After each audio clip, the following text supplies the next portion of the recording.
नमस्कार, मी सुचित्रा भोईर.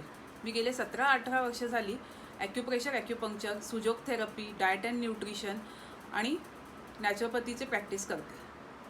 माझे मागचे 2 व्हिडिओ पाहिल्यानंतर बऱ्याच लोकांनी मला सजेस्ट केलं की खोकला आणि ड्राय कफवर पॉईंट्स सांगण्याकरिता. तर आज आपण सुजोग थेरपीमध्ये खोकला आणि कफसाठी पॉईंट्स पाहणार आहोत. तर सुजोगमध्ये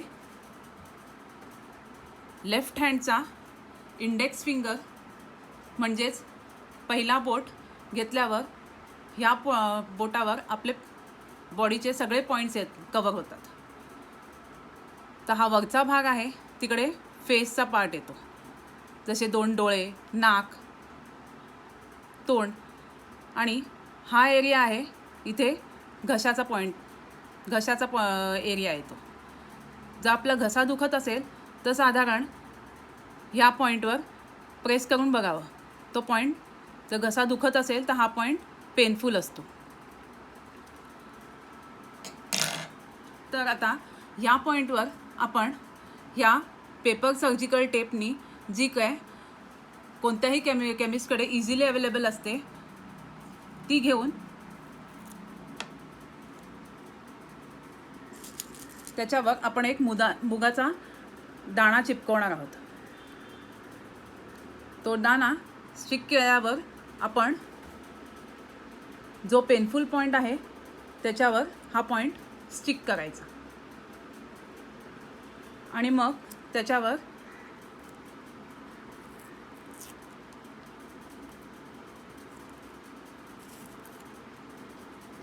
ही टेप परत एकदा फिरवायची, ज्यामुळे तो पॉईंट छान प्रेस होईल.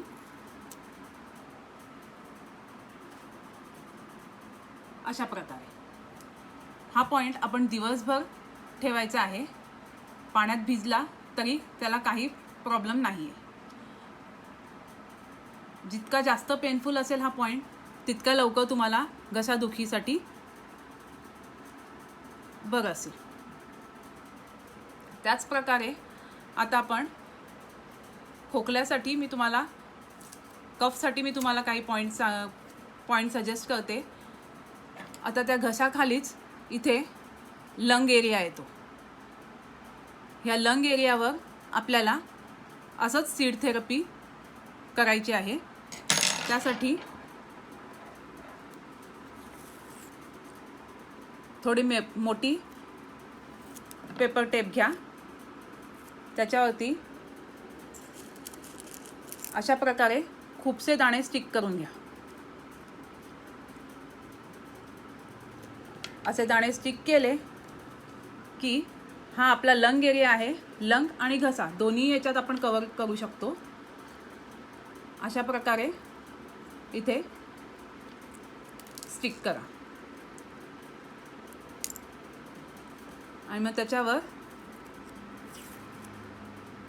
परत पेपर टेप रोल करा, ज्या कारणे तो पॉईंट छान प्रेस होईल.